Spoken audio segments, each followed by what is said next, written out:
20대 대선 공식 선거운동 첫날 민주당 이재명, 국민의힘 윤석열 후보가 서울과 부산을 반대로 종단하며 총력 유세전에 나섰습니다.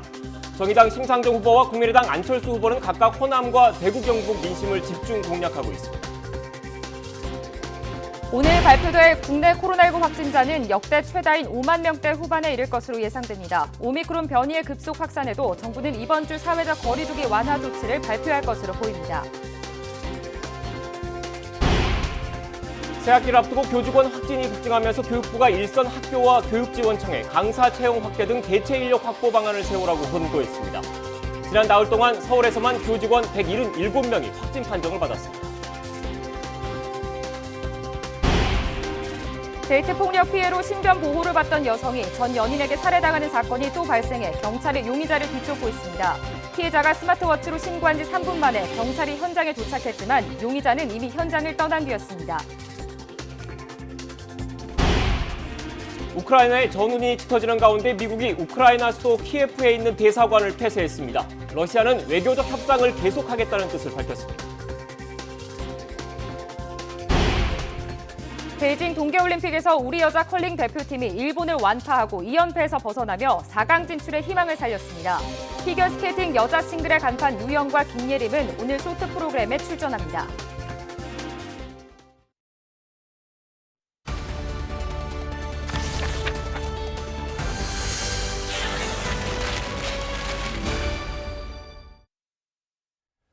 시청자 여러분 안녕하십니까? 뉴스앤 이슈 시작하겠습니다. 네, 휴가 중인 박상현 앵커를 대신해 오늘은 제가 진행을 맡습니다. 네, 첫 소식입니다. 공식 선거운동 첫날인 오늘 더불어민주당 이재명 대선 후보 부산에서 첫 유세를 하고 위기를 극복하는 위기극복 총사령관이 되겠다고 강조했습니다. 이 후보는 부산 부전역에서 유능함은 위기 속에서 기회를 찾아내고 위기를 성공과 성취의 토대로 만드는 것이라면서 기회를 주면 위기를 극복하고 대한민국 경제를 재편해 모두가 잘 사는 나라로 만들겠다고 약속했습니다. 국민의힘 윤석열 후보가 공식 선거운동 첫 일정으로 현충원을 찾아 대선 승리 각오를 다졌습니다. 윤 후보는 오늘 서울 국립서울현충원을 찾은 뒤 순국 선열의 헌신으로 지켜온 대한민국을 위대한 국민과 함께 자랑스럽고 자부심 있는 나라로 만들겠다고 말했습니다. 정의당 심상정 대선 후보는 공식 선거운동 첫날 호남으로 가는 열차에 몸을 실으면서 이제 34년 기득권 양당 정치를 막을 유일한 후보는 자신밖에 없다면서 지지를 호소했습니다. 심 후보는 서울 용산역 KTX 호남선 승강장에서 출발 인사를 통해 대한민국 대전환의 사명을 받들겠다면서 이같이 말했습니다. 국민의당 안철수 후보는 대구에서 첫 선거운동을 시작하며 고 박정희 전 대통령의 뒤를 이어 한강의 기적을 만들어내겠다고 강조했습니다. 안 후보는 대구 범원의 거리 첫 유세에서 과학 기술 발전을 통해 청년 일자리와 미래 먹거리를 만들어 부강한 나라를 육성하고 공정한 나라를 만들겠다고 약속했습니다. 대선 후보들은 중앙선거관리위원회 후보 등록을 하면서 10대 공약도 제출했습니다. 비슷하면서도 서로 다릅니다. 정책을 내세우고는 있지만 네거티브 공방이 사실상 대선판을 뒤덮어 정책은 보이지 않는다는 비판도 여전합니다. 황혜경 기자입니다. 민주당 이재명, 국민의힘 윤석열 후보가 첫 순위로 꼽은 대선 공약은 모두 코로나19 극복입니다. 코로나를 극복하고 경제 제도약을 이뤄내려면 중소기업, 자영업, 소상공인에 대한 정말 국가적인 대대적 투자, 지원 아끼지 말아야 됩니다. 코로나로 인한 자영업자 소상공인의 피해가 실질적으로 보상이 돼야 된다 하는 점하고 그래서 지수화 등급화를 해서 2호 공약으로 일자리 창출과 경제 활성화를 내세운 점도 닮았습니다. 반면 이 후보는 트레이드마크인 기본 시리즈를 담은 청년 기회국가 건설을, 윤 후보는 여성가족부 폐지와 원전 최강국 건설을 강조한 게 대비됩니다. 정치개혁 공약으론 각각 대통령 4년 중임제와 대통령실 개혁을 내걸었습니다. 정의당 심상정 후보는 기후위기 극복과 노동자, 자영업자 기본권 보장을 우선으로 해 뚜렷한 진보 정책을 보이고 국민의당 안철수 후보 공약은 초격차 기술 기업으로 세계 5대 강국에 진입한다는 이른바 555 신성장 전략과 공적연금 통합이 두드러집니다. 공약 경쟁을 벌이고는 있지만 민주당과 국민의힘 사이 네거티브 공방이 극심해지면서 정책이 묻힌 선거라는 비판은 여전합니다. 민주당은 윤석열 후보의 부인 김건희 씨의 도이치모터스 주가 조작 의혹 관련 추가 폭로에 충혈돼 있고 도이치모터스 주가 조작 혐의로 재판에 넘겨진 권오수 회장이 코바나 컨텐츠 행사를 후원해온 의혹이 추가로 드러났습니다. 권 회장이 최소 10차례 이상 코바나 컨텐츠 행사를 후원했고 국민의힘은 이재명 후보 배우자 김혜경 씨의 과잉의전 논란을 부각하는 데 총력 매진하고 있습니다. 하지만 정작 청년들이 두려워하는 것은 이재명 후보와 김혜경 씨의 갑질 공화국입니다. 기본 횡령과 무상초밥이 판을 치는 파렴치한 대한민국. 상상만 해도 아찔합니다. 고소 고발전까지 마구잡이로 이뤄져 당선 이후 누가 정권을 잡더라도 상대 진영을 향한 보복 정치가 심할 거란 우려 또한 큽니다. 비호감 대선이라는 꼬리표를 떼지 못한 이번 대선에서 20%에서 많게는 30%에 육박하는 부동층 표심은 아직 갈 곳을 찾지 못하는 모습입니다. YTN 황혜경입니다.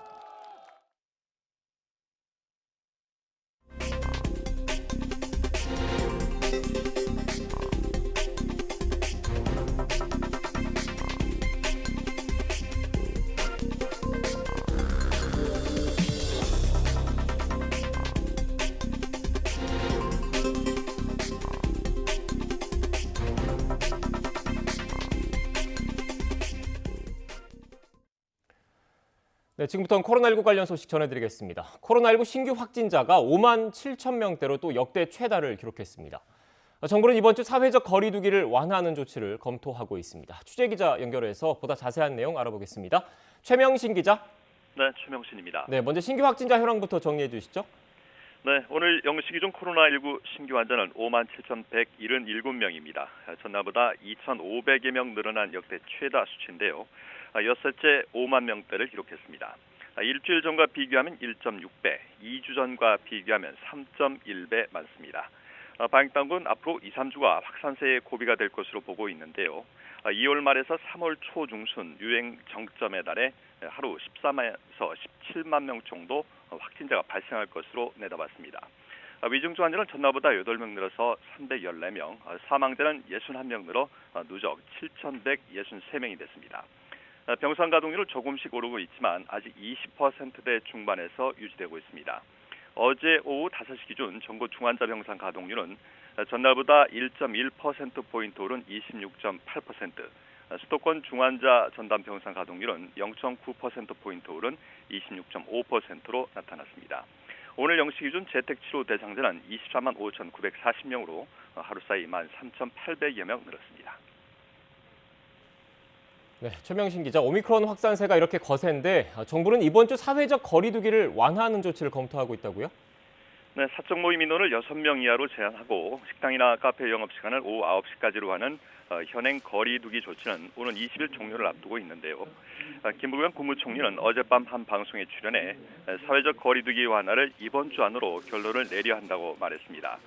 김 총리는 소상공인과 자영업자의 숨통을 트면서도 오미크론 확산 과정에 기름을 붓는 꼴이 안 되는 방안 사이에서 판단하겠다고 밝혔습니다. 정은경 질병관리청장도 사회 경제적 영향과 방역 사이에서 균형점을 맞추는 게 필요하다고 말했습니다. 다만 방역 조치가 한꺼번에 많이 풀리면 유행 전파 속도가 빨라지면서 정점 규모도 커져 결국 의료 대응책의 붕괴를 가져올 수 있다며 거리 두기 조정이 완만한 수준이어야 한다는 점을 강조했습니다. 또 코로나19를 계절 독감이나 감기처럼 취급하는 건 시기상조라면서 지나친 낙관론을 경계했습니다. 정 청장은 그동안 역학조사를 위해 다중이용시설에서 출입명부 목적으로 사용하던 QR코드는 잠정 중단하는 방안을 검토하고 있다고 덧붙였습니다. 지금까지 사이부에서 YTN 최명신입니다. 새학기를 앞두고 오미크론 변이 확산으로 교직원 확진도 급증하는 가운데 교육부가 일선 학교와 교육지원청에 강사 채용 확대를 포함한 비상시 대체 인력 확보 방안을 세울 것을 권고했습니다. 서울시 교육청에 따르면 지난 11일부터 나흘 동안 서울 지역 교직원 177명이 코로나19 양성 판정을 받았습니다. 이는 사흘간 학생 확진자 수의 9%가 넘는 수준입니다.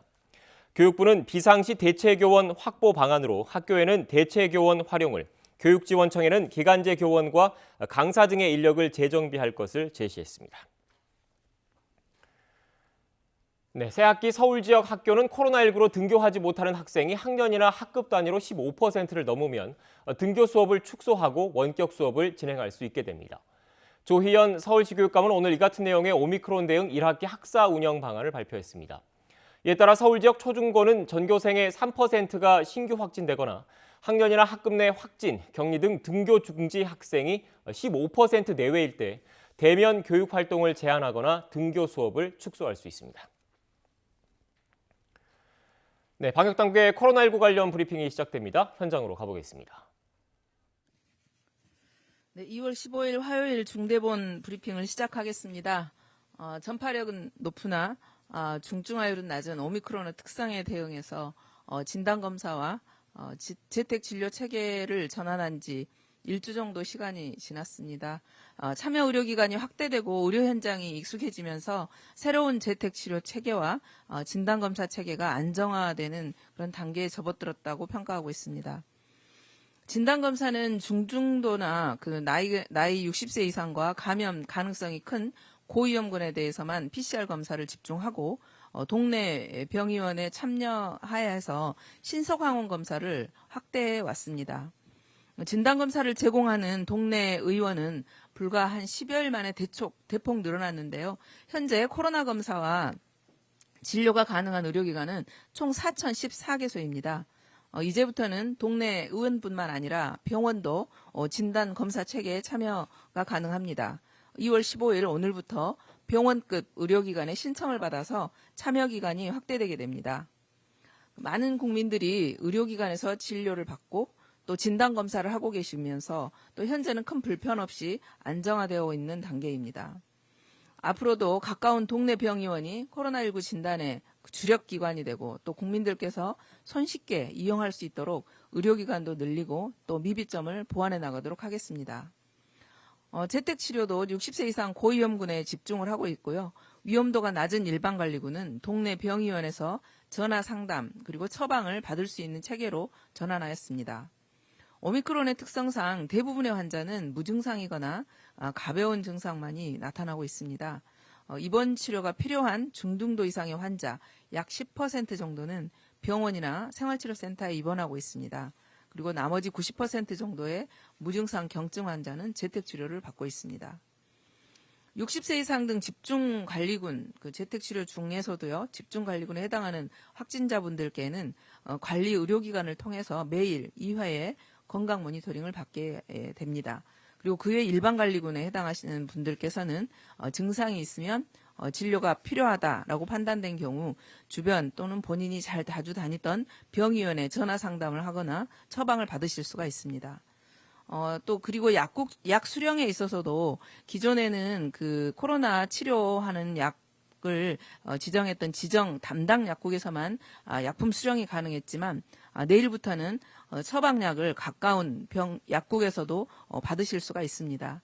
따라서 이 처방약은 이제는 또 동거 가족 등 대리인이 수령하는 것이 원칙입니다. 특히 재택치료라든지 동거격리, 가족격리 원칙이 바뀌면서 동네 동거 가족의 외출이 허용되기 때문에 동거 가족이 약을 수령하는 것이 원칙이 되겠습니다. 다만 독거노인, 취약계층의 경우에는 담당 약국을 통해서 배송을 받으실 수가 있습니다.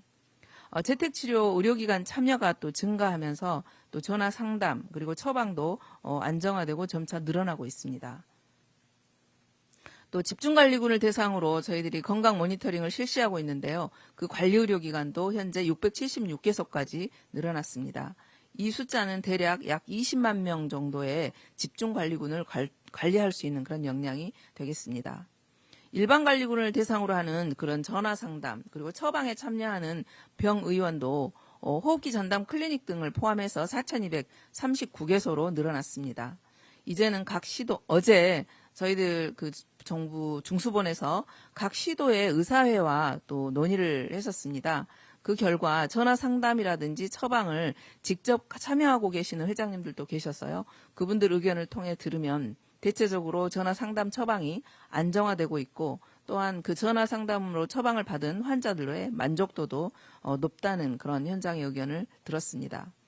또한 어제 10개 시도에서 재택치료를 현재 받고 계시는 일반관리군 환자분들과 영상회의를 또 실시를 했었습니다.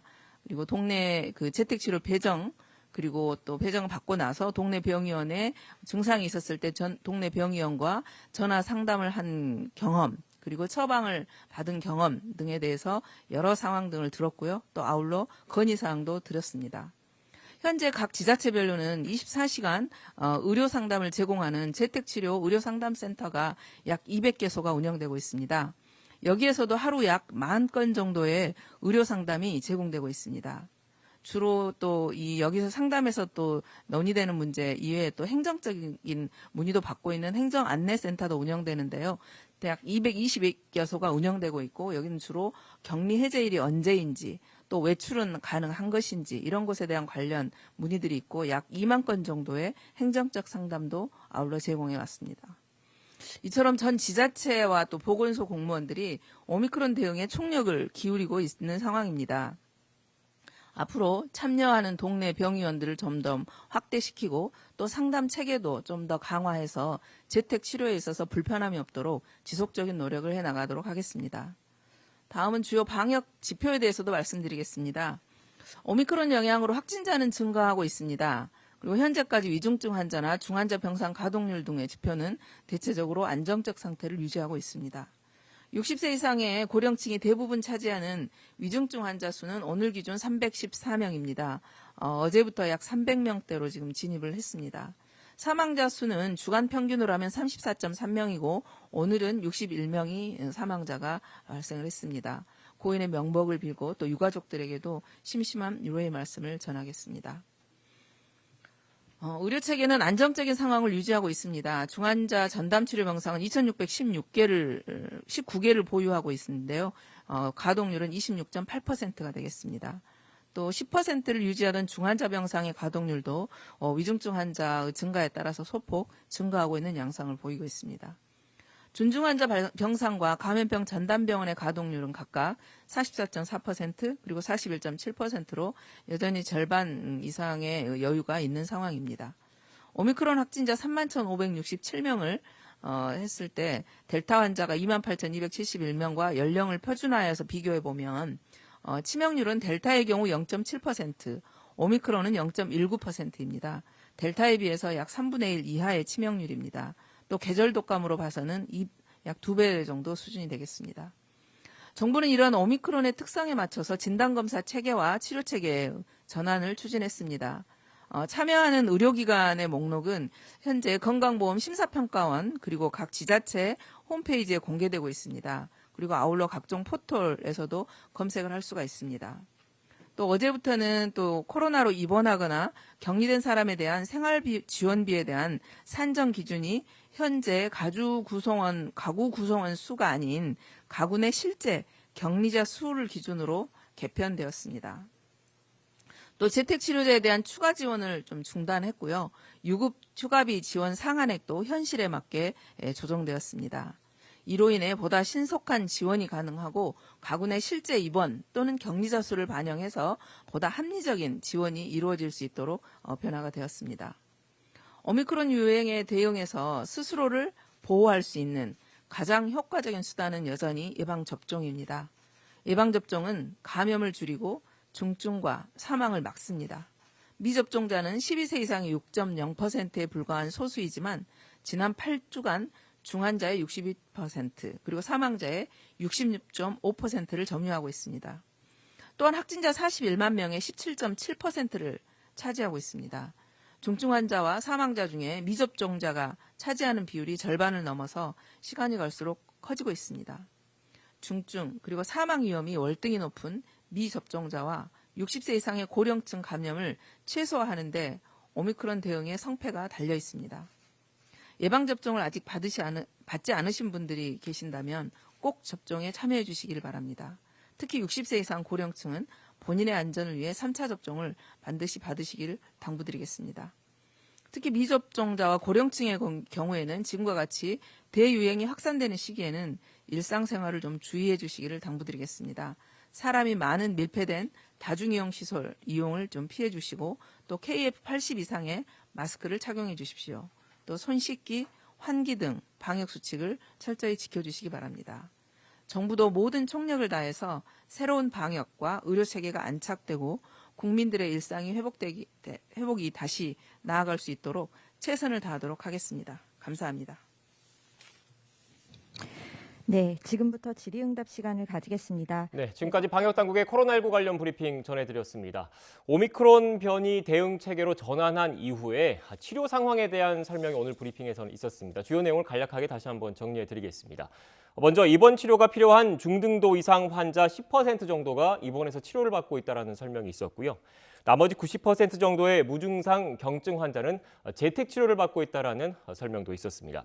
특히 집중관리군의 확진자는 매일 2차례 정도 건강 모니터링을 실시하고 있고 코로나 치료약은 내일부터 가까운 약국에서도 받을 수 있다는 설명도 있었습니다. 오미크론 변이 영향으로 확진자는 증가하고 있지만 병상 가동률은 안정적이라고 방역당국은 평가했습니다. 네, 바로 이어서 코로나19 관련 소식 좀 더 알아보겠습니다. 이렇게 코로나19 확산세가 좀처럼 잡히지 않으면서 영업 규제로 2년 넘게 고통을 겪고 있는 자영업자들, 폐업을 고려할 정도로 경영난을 호소하고 있습니다. 영업시간 제한을 없애고 생존권을 보장하라고 요구하기 위해서 오늘 오후 생업을 뒤로하고 다시 거리로 나설 예정입니다. 현장에 취재기자 나가 있습니다. 오선열 기자. 네, 광화문 식당가입니다. 네, 잠시 뒤면 본격적인 점심시간이 시작되는데 광화문 식당가 분위기는 어떻습니까? 네, 점심시간을 앞두고 식당들은 하나 둘씩 장사를 위해 문을 열고 있습니다. 이곳 식당가는 주로 직장인들을 상대하는 만큼 방역 조치의 영향을 많이 받을 수밖에 없는데요. 주변 상가 곳곳에는 경영난으로 문을 닫은 식당들도 있습니다. 업자들은 오는 20일까지 모임 제한과 방역 수칙이 연장되면서 저녁 장사는 사실상 포기한 상태라고 설명했습니다. 특히 오미크론 확산세의 연일 최대 확진자를 기록하면서 안 그래도 없는 손님이 뚝 끊겼다며 어떻게 버텨야 할지 모르겠다고 하소연했습니다. 이런 분위기 속에 소상공인 10개 단체로 구성된 코로나 피해 자영업 총연대가 오늘 오후 2시 광화문 앞에서 집회를 예고했습니다. 단체 측은 방역 체계가 전환됐지만 거리두기 조치는 그대로라며 영업시간 제한을 철폐하라고 주장해왔습니다. 또 정부가 방역 책임을 소상공인에게 전가하고 있다며 매출액 10억 원 이상 자영업자를 손실보상 대상에 포함시키고 지자체별 지원 방안도 마련해달라고 요구했습니다. 특히 자영업자에 대한 처우가 개선되지 않으면 다음 주 월요일 21일부터 정부 방역 지침에 저항해 24시간 영업을 계속하겠다고 밝혔습니다. 앞서 지난달 25일 여의도에서 자영업자 299명이 정부 방역 지침에 항의해 릴레이 삭발 시위를 하기도 했는데요.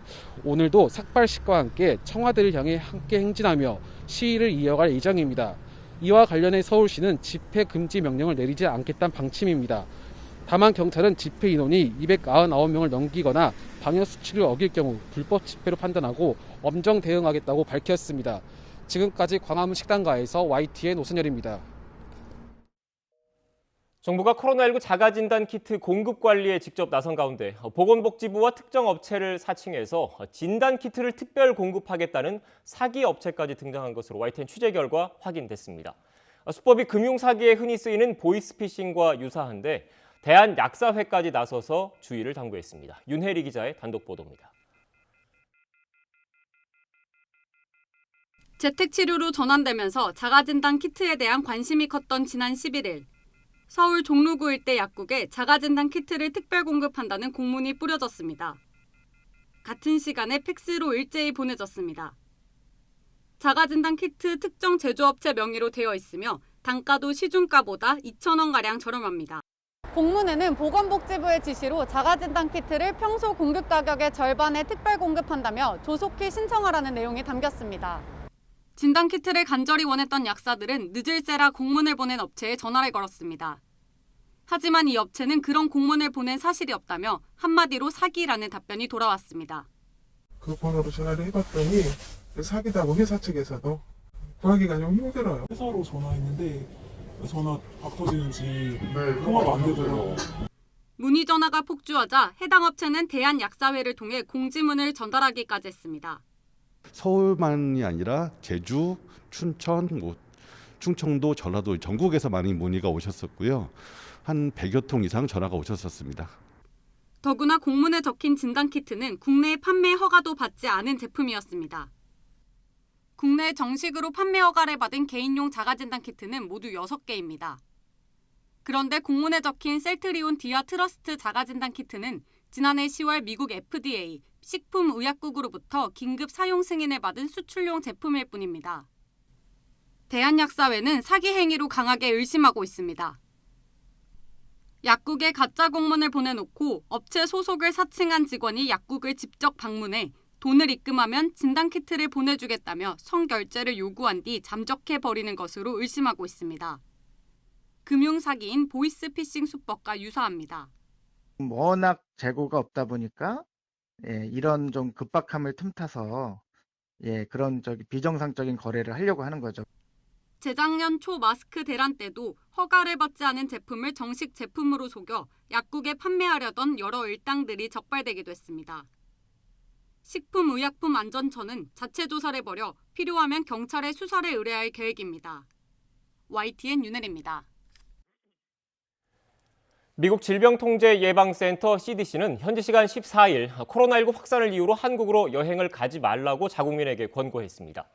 CDC는 이날 업데이트한 코로나19 여행 경보에서 한국과 벨라루스, 아제르바이잔, 프랑스령, 폴리네시아 등의 코로나19 수준을 최고 등급인 4단계 매우 높음으로 상향 조정하고 이들 국가나 지역으로 여행 가는 것을 피하라고 촉구했습니다.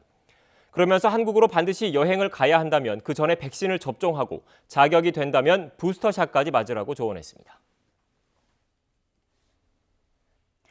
데이트 폭력 피해로 신변 보호를 받던 여성이 전 연인에게 살해당하는 사건이 또 발생했습니다. 용의자는 피해 여성과 같이 있던 남성도 흉기로 수차례 찌른 뒤 도주했는데 조금 전 숨진 채 발견됐습니다. 취재기자 연결합니다. 신중명 기자. 네, 사회 일부입니다. 네, 범행 직후 용의자가 도주한 장면이 CCTV에 담겼죠? 네, 그렇습니다. 현장에서 YTN이 확보한 CCTV 영상을 먼저 살펴보겠습니다. 모자를 쓴 남성이 다른 남성과 함께 한 주점으로 들어가는데 실랑이가 벌어졌는지 문 밖으로 한 차례 밀려나더니 다시 가게 안으로 급히 들어가는 모습이 보입니다. 이후 1분도 되지 않아 가게에서 나온 남성, 손에는 흉기를 들고 있습니다. 가게 앞에는 두리번거리던 남성은 흉기를 주머니에 숨기고 골목길로 도주했습니다.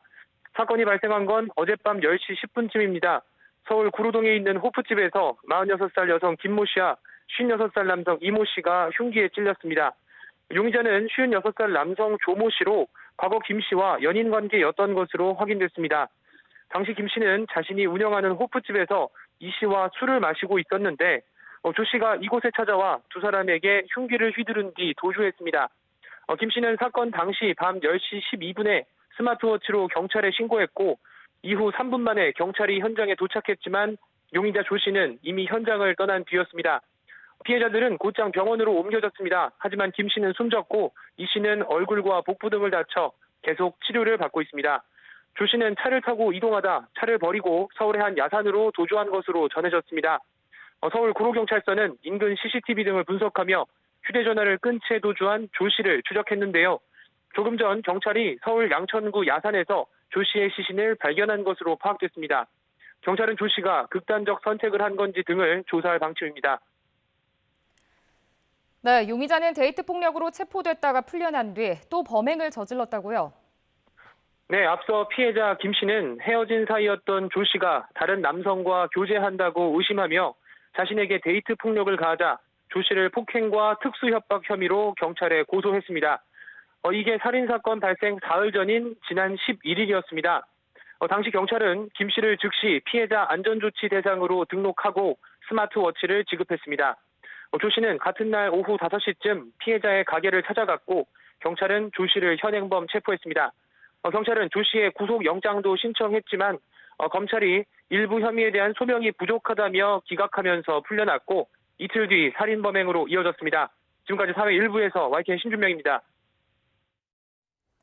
법원의 접근 금지 명령을 어기고 가족의 집을 찾아가 욕설하고 폭행한 60대가 1심에서 실형을 선고받았습니다. 서울 서부지방법원은 가정폭력처벌법 위반과 폭행 혐의로 구속 기소된 67살 A씨에게 징역 6개월을 선고하고 가정폭력 치료 프로그램 40시간 이수를 명령했습니다. 재판부는 A씨가 접근 금지 명령을 여러 차례 위반해 죄질이 좋지 않다면서도 가족 사이 재산 분쟁 등이 사건의 원인이 된 것으로 보이는 점 등을 고려했다고 양형 이유를 밝혔습니다.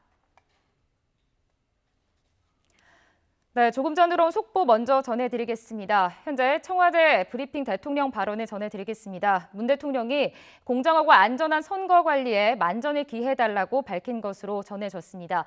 투표 시간을 연장하는 개정 선거법 공고하게 돼서 또 다행이라고 언급을 하셨는데요.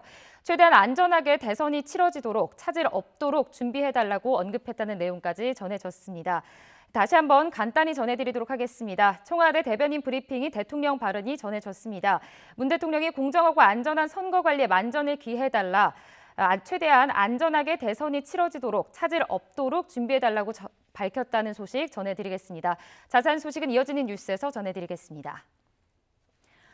네, 미국 정부는 러시아의 임박한 침공에 대비해 우크라이나 수도 키예프에 있는 대사관을 폴란드 국경 근처인 서부 지역으로 옮기기로 했습니다. 미국 국방부는 푸틴 대통령이 최종 결정을 하지 않은 듯 보인다면서도 침공은 경고 없이 이뤄질 수 있다고 예상했습니다.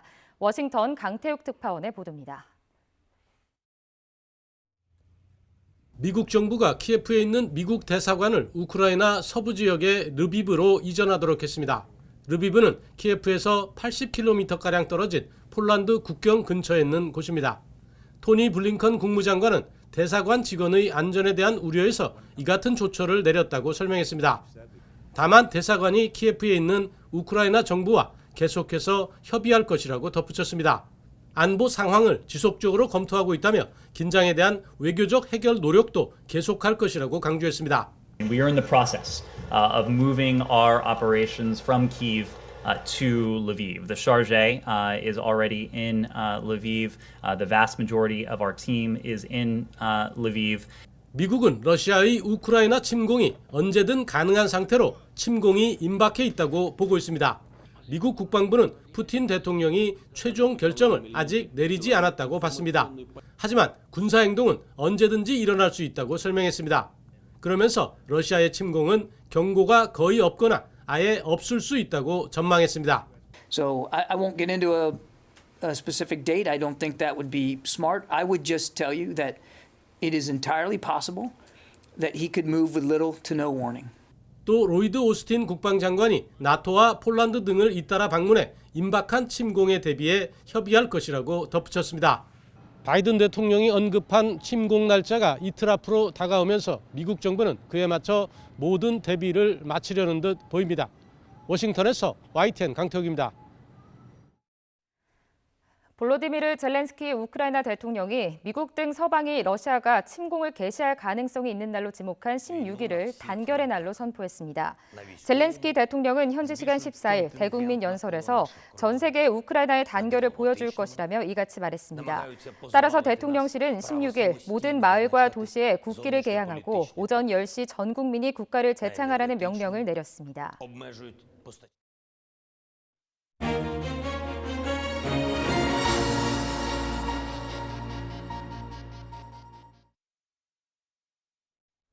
러시아와 우크라이나의 전쟁 가능성에 전 세계 관심이 쏠리고 있습니다. 미국이 러시아 침공 날짜를 오는 16일로 예상한 가운데 상황이 긴박하게 흐르고 있습니다. 현지 기업과 교민들의 철수 행렬이 이어지고 있고 미국 현지 대사관은 잠정 폐쇄됐습니다. 이번 사태가 극적으로 봉합될지 아니면 최악의 상황으로 가게 될지 문희정 국제정치평론가와 함께 관련 내용 짚어보겠습니다. 안녕하세요. 네, 안녕하세요.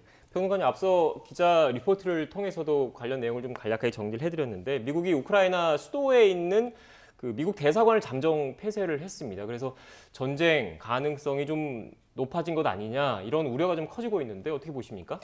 일단 그 전쟁 가능성이 높아졌다라는 거는 러시아군이 실질적으로 침공을 감행할 러시아군의 움직임이 이제 본격적으로 포착이 됐느냐 그게 이제 확실한 증거라고 할 수 있는데 그 부분은 사실 특별한 게 없습니다. 이미 지난달부터 러시아군 13만 명이 우크라이나를 둘러싸고 있는 상황이거든요.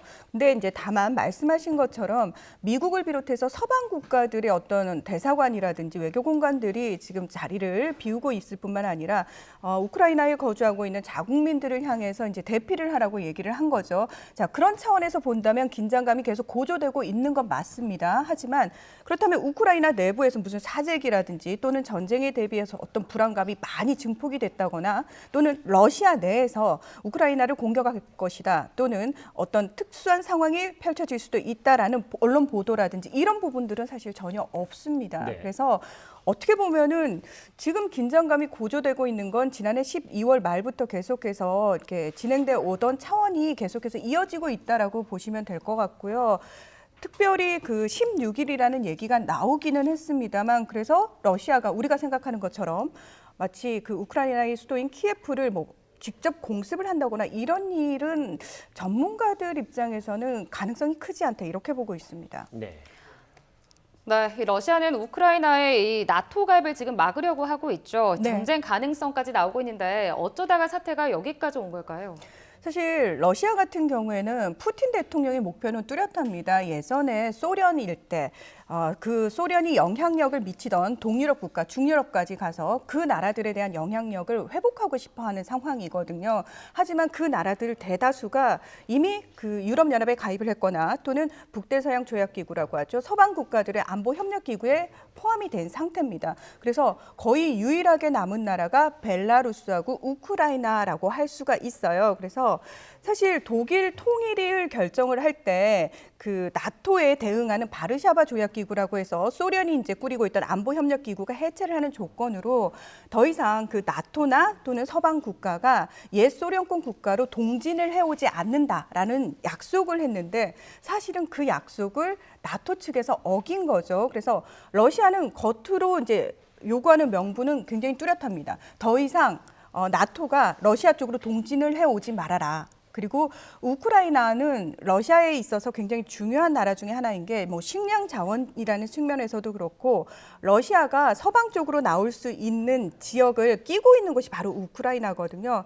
그런 차원에서 우크라이나가 계속해서 친서방 정책을 표방을 하고 나토에 가입까지 하게 된다면 러시아 입장에서는 굉장히 더 급박해질 수밖에 없을 뿐만 아니라 원래 푸틴이 추구했던 러시아의 영향력 확대는 불가능해지는 거죠. 그래서 그 부분과 관련해서 우크라이나만큼은 양보를 할 수가 없다라고 지금 버티고 있는 상황인 거죠. 네, 그러니까 나토의 영향력 확대를 좌시하지 않겠다 이런 푸틴 대통령의 의지가 반영됐다 이렇게 봐야 된다는 말씀이십니까? 그렇습니다. 네.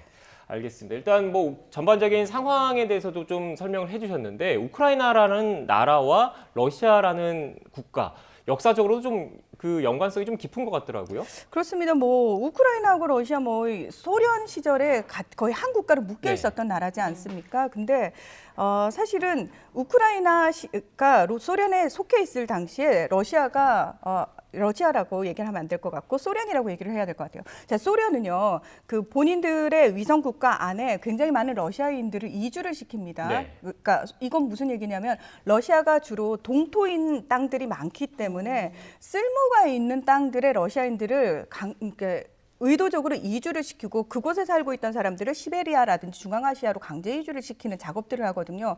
자, 그 중에 행해졌던 그 일 중에 하나가 뭐냐면 바로 우리가 알고 있는 크림 반도라는 곳 있죠. 여기가 이제 우크라이나 남부 쪽에 있는 흑해에 접해 있는 반도인데요. 여기 있던 크림 타타르인들을 강제 이주를 시키고 여기에 러시아인들을 굉장히 많이 이주를 시켜놨습니다.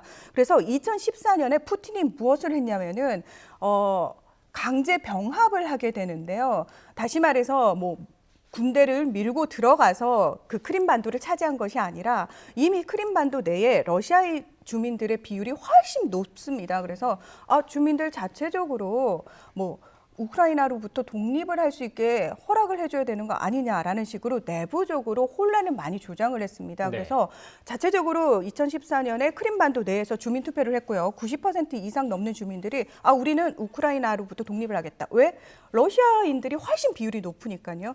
그리고 나서 그 다음날 바로 우리는 러시아인이 다수기 때문에 러시아로 합치겠다라고 해서 그런 식으로 강제 병합이 됐거든요. 그런데 지금 젤렌스키 대통령이 들어서면서 뭘 추진하고 있냐면 지난해 8월에 이 크림 반도를 되찾기 위한 크림 플랫폼이라는 걸 만들었어요. 44개 국가 정상들을 모아서 원래 여기는 우크라이나 땅이기 때문에 러시아가 강제 병합한 곳을 되찾아오겠다라는 움직임을 보였단 말이죠. 자, 2019년 2월에 개헌을 통해서 나토 가입 추진한다. 그리고 지난해 8월에 젤렌스키 대통령이 크림 반도도 회복하겠다. 여기까지 가니까 사실 푸틴 입장에서는 이건 더 이상 좌시해서는 안 되겠구나라는 긴박한 상황까지 몰린 것이다. 이렇게 볼 수도 있습니다. 네, 그러니까 러시아 푸틴 대통령 입장에서는 그 우크라이나의 친서방 정책, 나토의 영향력 확대에 대해서 일단 불만을 갖고 있는 것에다가 지금 우크라이나 대통령의 그런 정책에 대해서도 복합적으로 좀 여러 불만이 쌓였다. 러시아 입장에서는 그렇게 볼 수는 있겠지만 그렇죠. 예. 반면에 우크라이나 입장에서는 그거는 우리 주권적인 영역인데 우리의 정책에 대해서 왜 주변 국가가 뭐 왈가왈부하느냐 이런 입장일 수도 있을 것 같고 특히 무력 침공에 대한 위험 역시 우크라이나 국민들 입장에서 받아들일 수 없는 사안이지 않습니까? 당연합니다. 그래서 근데 문제가 뭐냐면은 우크라이나 내부에 친러시아 정치인이라든지 친러시아 기업인들, 러시아인들의 비율이 굉장히 높다라는 겁니다. 그러니까 우리가 겉에서 보면 우크라이나 하면 우크라이나인이라고 될 것 같은데 실제로 러시아인들의 비중이 높고 러시아의 성향의 친러시아 성향의 정치인들 그리고 러시아의 어떤 이익에 복무하는 사람들의 비중도 상당히 높기 때문에 우크라이나 정치계 내부에서도 사실 친러시아 성향과 우크라이나의 독립을 원하는 쪽 이쪽이 굉장히 맞부딪히고 있는 상황이거든요. 그렇다면 지금 그 푸틴은 기존에 우크라이나가 계속해서 친서방 정권만 있었던 건 아니거든요. 친러시아 정권이 들어섰던 시간들도 굉장히 깁니다. 그렇기 때문에 러시아는 뭐 우크라이나를 완벽하게 무력으로 강제 병합을 하겠다 수준이 아니라 거기에 만약에 이번 혼란을 틈타가지고 친러시아 정권이 들어서기만 해도 굉장히 성공적이거든요. 그래서 그런 부분들을 노리고 사실은 우크라이나 내부의 혼란을 많이 이제 가중시킬 가능성이 있는 거고요.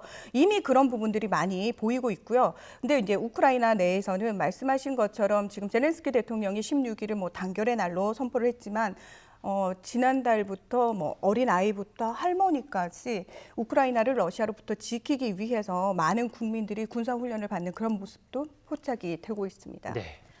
네, 미국에서는 이미 경고 메시지가 계속 나오고 있습니다. 말씀하셨듯이 침공 날짜를 16일로 지정까지 한다. 이런 구체적인 정보도 좀 공개가 됐는데요.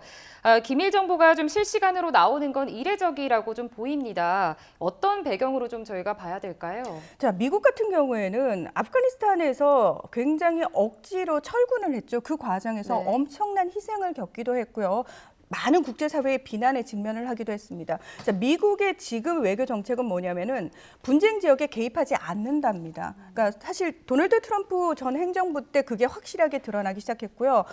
조 바이든 민주당 행정부가 들어서면 이 부분이 좀 바뀌지 않겠느냐라는 예상을 많이 했었는데 사실은 바이든 행정부 역시 변함이 없습니다. 거기다가 아프가니스탄 철군으로 인해서 미국 내부에서 이 바이든 행정부에 대해서 굉장히 비난의 목소리가 높은 상황이거든요. 이런 상황에서 지금 우크라이나 문제를 놓고 미국이 직접적으로 지원을 한다거나 또는 개입을 할 수는 없습니다. 그리고 우크라이나는 공식적으로 나토 회원국이 아니기 때문에 사실은 나토군이 들어갈 수도 없고 미군은 더더욱 들어갈 수 없는 상황입니다. 자, 그 상황에서 미국이 러시아에게 억제력을 요구할 수 있는 또는 행사할 수 있는 방법 중에 하나로 저는 언론을 선택을 한 것 같아요. 자, 러시아가 수많은 첨단 무기라든지 군인들을 우크라이나를 에워싸면서 군사력으로 압박을 한다면 미국은 언론으로 실시간으로 들어온 첩보들을 언론의 흘림으로 인해 가지고 러시아의 억제력을 확보할 뿐만 아니라 이런 부분과 관련해서 미국이 우크라이나에 대해서 계속해서 적극적으로 개입을 하고 있다라는 걸 보여주기 위한 하나의 방법으로 언론을 저는 활용을 하고 있다 이렇게 보고 있고요. 사실은 이게 전략적인 판단에서 미국이 언론을 통해서 이 첩보 사실들을 계속 실시간으로 흘리고 있지만 또 하나의 문제는 뭐냐면 그러다 보니까 대다수의 사람들이 굉장한 공포감이 좀 과도하게 조장되는 그 부작용도 있습니다. 네, 그러니까 이 16일이라는 날짜가 어떻게 보면 미국이 언론을 통해서 러시아를 압박하는 수단으로 활용하고 있는 측면도 있어 보이는데 이런 분석이신 것 같습니다. 그렇습니다. 예, 그러니까 날짜까지 우리가 다 확보를 했어. 그리고 언론이 이걸 어떻게 확보했는지까지도 다 설명을 해주고 있거든요. 이거는 사실 첩보전에 있어서 있을 수 없는 일입니다. 첩보원이라든지 그 정보가 들어오는 과정이 밝혀질 수도 있는 굉장히 위험한 일이기 때문에 기존에는 그런 일들이 없었는데 미국은 이런 걸 통해 가지고 군사적으로 또는 재정적 지원을 많이 하지 않으면서도 속에서도 러시아를 제대로 억제하는 방법 중에 하나로 언론 플레이를 선택을 했다 이렇게 보시면 될 것 같습니다. 네, 좀 분석을 해주셨고 또 일각에선 이런 얘기를 하더라고요. 앞서 평론가님께서는 지금 아프가니스탄 미군 철군 과정에서 이런 여러 난맥상이 드러나면서 바이든 대통령의 지지율이 떨어진 측면이 있지 않습니까? 그것 때문에 적극적으로 우크라이나 사태에 개입하기 힘든 측면이 있다 이런 분석을 또 해주셨는데 또 일각에서는 미군과 러시아군이 그 전장에서 부딪혀서 실제로 인명피해가 났을 경우에 그게 세계대전으로 번질 우려도 있기 때문에 더 조심스럽게 나가는 것 아니냐 이런 분석도 있던데 어떻게 보십니까? 일단은 이게 이제 침공을 하는 쪽이 네. 러시아잖아요. 그러면 우리가 그걸 상정하기 위해서는 미군과 러시아군이 전장에서 맞붙는다는 걸 상정하기 위해서는 러시아군이 침공을 한다가 먼저 전제가 네. 돼야 되죠. 그런데 러시아 쪽에서는 계속해서 주장을 하고 있는 게 우리는 침공 계획이 없다거든요. 자, 이 얘기는 뭐냐면은 러시아 쪽에서도 지금 전쟁을 할 수 있는 국내적 상황이라든지 어떤 외부적 상황이 되지 않습니다. 말씀하신 것처럼 미군과 러시아군이 부딪힐 가능성은 일단 근본적으로 불가능합니다. 네. 예, 왜냐하면은 러시아가 우크라이나를 침공을 했다고 해서 제가 말씀드린 것처럼 나토 회원국도 아닌 우크라이나에 미군이 들어갈 수도 없고요. 이거는 국제전쟁법상 맞지 않는 일이고요. 그리고 또 하나 나토군이 이미 그 인근에 배치가 돼 있는 상황에서 미군이 주도적으로 할 이유도 없는 거거든요. 그리고 러시아는 사실 그 나토군이 들어와 있는 것보다는 미군이 이제 어떤 식으로든 뭐 무기를 지원을 한다거나 또는 미군을 직접적으로 지원을 하는 부분보다는 나토에 대해서 직접적으로 겨냥을 하고 있는 거기 때문에 네, 미군과 러시아군이 맞붙을 수 있는 가능성은 처음부터 없다라고 보시면 될 것 같습니다. 네. 네, 또 이번 사태로 유가나 증시 같은 이 글로벌 시장도 이미 지금 훌렁에 지금 휘청거리고 있거든요. 네. 과연 해법이 있을지 또 이 갈등이 우리에게 어떤 영향을 줄지도 좀 궁금합니다.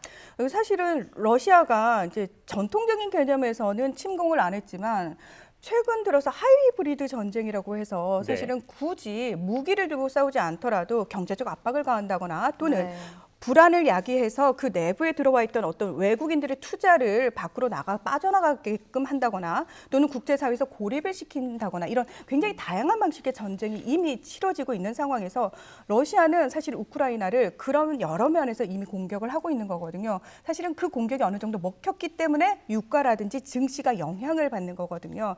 자, 그런 상황이라면 제가 봤을 때는 러시아는 이미 본인들이 어떤 달성하고자 하는 목표에 굉장히 가까이 갔고요.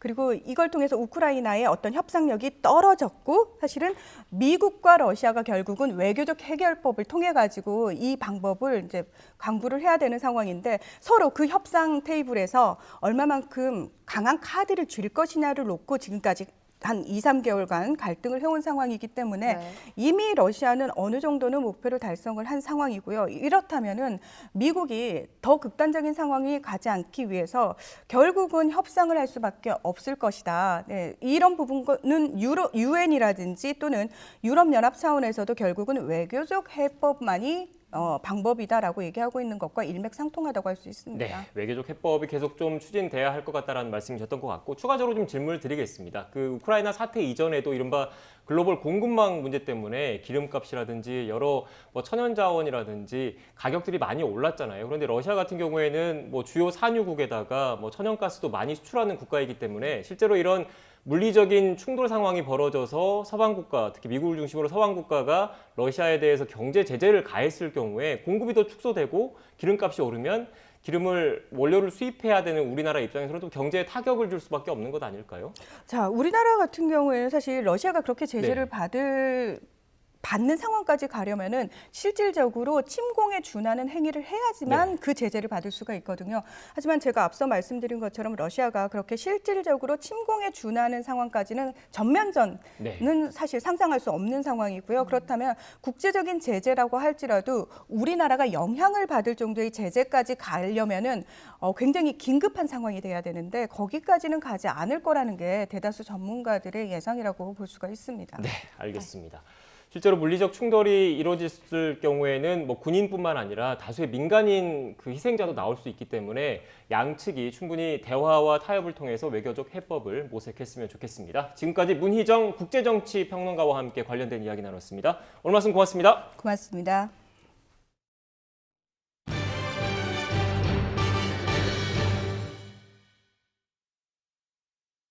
완판 신화를 이어갔던 아파트 청약 시장에 지난해 말부터 냉기가 돌고 있습니다. 경쟁률과 당첨 가점 모두 떨어지는 추세인데요. 대출 규제와 금리 인상이 청약 시장에도 영향을 주는 걸로 풀이됩니다. 강희경 기자입니다. 서울 미아동의 북서울 자이 폴라리스 아파트 건설 현장입니다. 올해 서울에서 처음으로 분양에 나선 단지였습니다. 그러나 강북 지역인 데다 분양가 상한제가 적용되지 않으면서 비교적 낮은 흥행 실적을 거뒀습니다. 이 아파트 단지의 청약 당첨 가점은 최저 54점으로 집계됐습니다. 지난해 서울 아파트 최저 가점 평균보다 6점이나 낮습니다. 청약 경쟁률도 뚝뚝 떨어지는 추세입니다. 지난달 전국 아파트 청약 경쟁률은 15.5대 1로 지난해 평균보다 크게 낮았습니다. 수도권만 보면 31대 1에서 17.4대 1로 거의 반토막이 났고 서울 경쟁률은 지난해보다 5분의 1 수준으로 떨어졌습니다.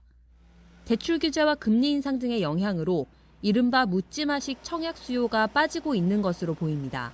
과거에는 묻지마 청약이라던 부분들이 분명히 있었지만 자금을 운영할 수 있는 범위가 한정되다 보니까 아무래도 어떤 일정 부분 청약률이라든가 이런 거는 떨어질 수밖에 없는 상황인 것 같아요. 분양 개시 직후 실제 계약을 체결한 가구 비율인 민간 아파트 초기 분양률도 지난해 말부터 낮아지기 시작했습니다. 특히 서울 외곽과 지방에서는 미계약이 속출해 무순위 청약 물량도 늘어나는 추세입니다. 지난해 집값이 가장 많이 올랐던 인천의 경우 송도 자이 더스타 단지에선 당첨자의 35%가 계약을 포기했습니다. 다 9억이 넘어서 대출도 안 나오고 그렇고 분양가가 안 그래도 높은데 계약금이 20%였어요. 청약 시장 찬바람은 당분간 이어질 전망입니다. 특히 선별 청약을 하는 사람이 늘어나 양극화가 뚜렷할 것으로 보입니다. 올해는 수도권 중심의 청약 호조세가 이어지는 가운데 수요자들이 입지나 분양가에 따른 선별 청약에 나서면서 지역 혹은 단지별 양극화가 확대될 것으로 예상됩니다. 일단 청약에 당첨된 뒤 계약을 포기하면 재당첨 제한 등 불이익이 큰 만큼 청약 시장에 뛰어들기 전 득과 실을 더 꼼꼼하게 따져보는 자세가 필요한 시점입니다. YTN 강희경입니다. 최근 반복된 확대 재정에 국가 채무가 전례 없이 빠르게 늘면서 코로나19 이후에도 만성적인 재정 수지 적자가 우려된다는 지적이 나왔습니다. 김우철 서울시립대 교수는 한국금융연구원 보고서를 통해 코로나19 사태는 1997년 외환 위기 때보다 경제적 충격이 작았고 공적 자금 투입도 없었지만 국가 채무 비율 증가폭은 유사하다며 대단히 이례적이라고 평가했습니다. 또 현재 재정 운용으로 발생한 큰 재정 수지 적자가 앞으로도 크게 줄지 않고 만성화될 수 있다고 지적했습니다.